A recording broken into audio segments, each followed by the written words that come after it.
Buenas noches. Primero que nada quiero decir que para mí es un altísimo honor, un inmerecido honor y un compromiso participar esta noche en esta reunión. Es un honor primero por haber sido invitado por la Universidad Católica y por la Iglesia Uruguaya. Es un honor por quienes me toca compartir esta mesa, que en realidad todos ellos son dignos de mi respeto, pero en muchos casos además de mi admiración personal. Y es un honor por lo calificadísimo del auditorio. Pero además es un gusto. Y es un gusto, entre otras cosas, tiene un condimento adicional por reencontrarme hoy con amigos que hacía muchos años que no veía, muchísimos años que no veía, y no quiero perder la oportunidad de manifestarlo, en particular el profesor Mario Cayota, de quien aprendí tantas cosas en la vida, algunas de las buenas por lo menos que aprendí, otras cosas también, y también el doctor Ottonelli. Con quien, recién cuando decía el doctor Ottonelli en la introducción, yo estoy diciendo esto como un testigo, la verdad es que es un gesto de humildad, por realidad el doctor Ottonelli y el profesor Cayota fueron protagonistas, no fueron testigos en aquellos momentos. Yo en particular recuerdo que la última charla, la noche antes del plebiscito de 1980, nos la dio el profesor Cayota, y en el año 82 tuve la oportunidad de que el doctor Ottonelli se transformara en una de las personas que más alegría me diera en la vida, porque en el año 82 yo estaba detenido en la seccional novena, porque me habían detenido repartiendo volantes del voto en blanco, y el abogado que me fue a buscar fue el doctor Ottonelli, que seguramente él no lo recuerde, pero y las reuniones previas que habíamos tenido, creo que era en la calle Barrio Zamorín, ¿puede ser el apartamento? Sí, ¿no? Que supongo que sería Médanos en esa época. Yo era un pibe y ellos eran unas personas de mucha significación.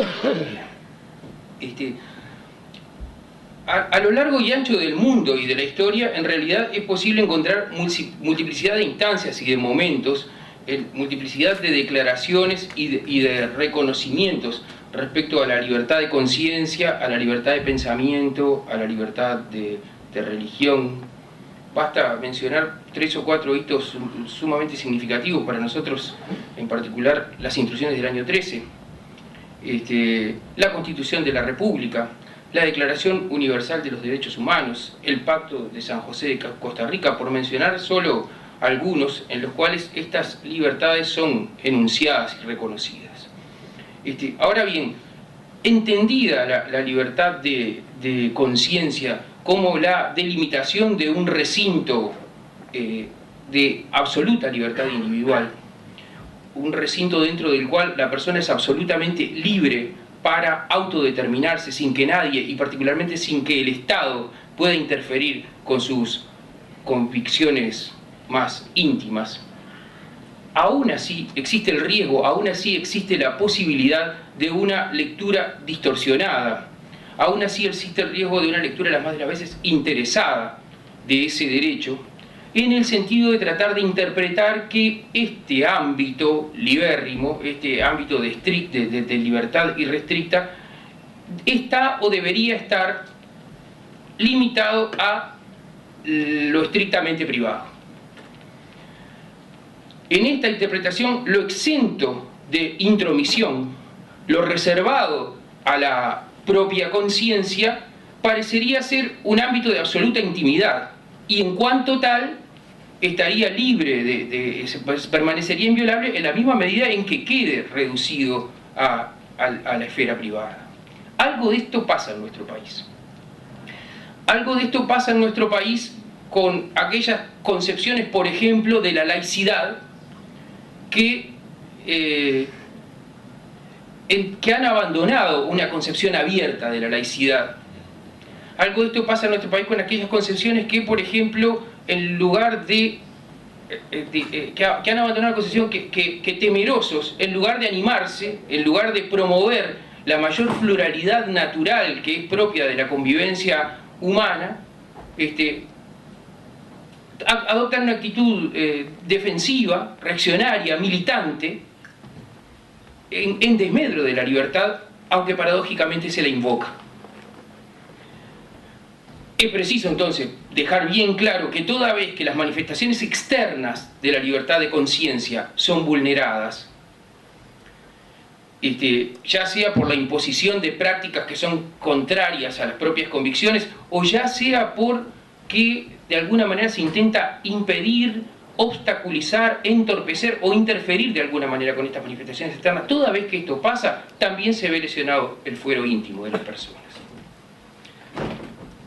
Yo voy a hacer una referencia particular. Ustedes saben, yo, con un poco de vergüenza, porque quienes me precedieron son dos abogados calificadísimos. Yo soy médico, entonces hablar de derechos eso me genera un problema. Voy a hacer una referencia particular al tema de la objeción de conciencia, y particularmente vinculado al tema de lo sanitario, que me parece que es un elemento muy importante. Además, yo soy médico del Círculo Católico, y esto me ha referido, me ha determinado algunas reflexiones en este sentido.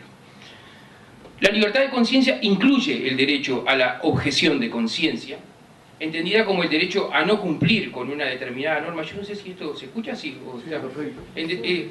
Entendida como el derecho a no cumplir con determinada norma o con una orden de la autoridad, toda vez que se vulnere las propias convicciones íntimas, y siempre que dicho incumplimiento no afecte significativamente a terceros, el derecho de terceros o alguna forma del bien común. Y este derecho existe aun cuando las creencias que le fundan no sean mayoritariamente compartidas.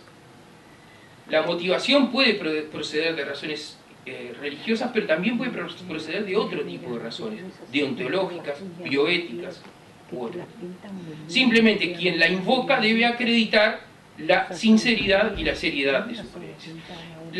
La objeción de conciencia implica una forma de desobediencia jurídica, porque supuesta la necesidad de obedecer la ley.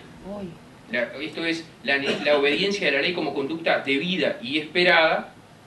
El objetor la desobedece en virtud de un imperativo ético, religioso o no, y le impone una conducta contraria a lo que la ley manda. Entonces, en cuanto a la objeción de conciencia referida a lo sanitario, hay como dos grandes capítulos. Uno es la objeción de conciencia a recibir tratamientos médicos, y otro es la objeción de conciencia a realizar prácticas médicas.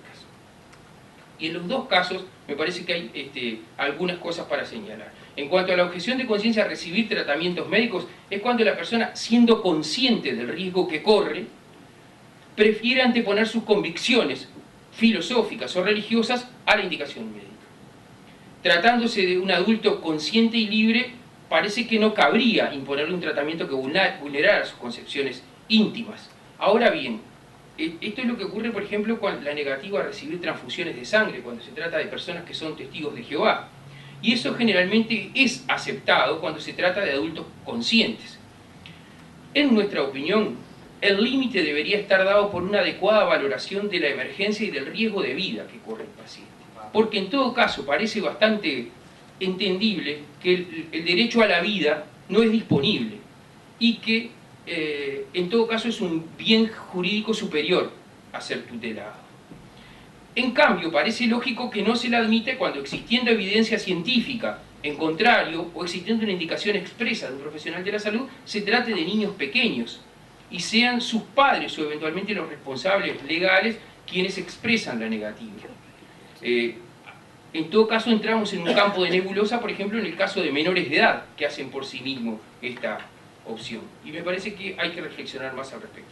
Con respecto a la objeción de conciencia a realizar prácticas médicas, respetar el derecho a la objeción de conciencia de los técnicos de la salud que son llamados a practicar algún tipo de intervención que de alguna manera les contraría y que está específicamente autorizada o dispuesta por la norma jurídica, sean estos profesionales de la salud, médicos, enfermeros, obstetras, ginecólogos, cirujanos u otros, no constituye, el respetar el derecho a la objeción de conciencia no constituye a esta altura de la vida de las sociedades una innovación jurídica, ni mucho menos constituye una dádiva que las instituciones o que el Estado le otorgan a los profesionales de la salud, ni a cualquier ciudadano. Se trata de un derecho fundamental que forma parte del derecho a la libertad ideológica. La objeción de conciencia es un derecho y como tal existe para ser respetado, aun cuando no se haya dictado una norma o una regulación al respecto. Que el conflicto de conciencia aparezca extravagante a los ojos de un observador externo no es motivo para desproteger los comportamientos que sean acciones u obtenciones motivados en conciencia.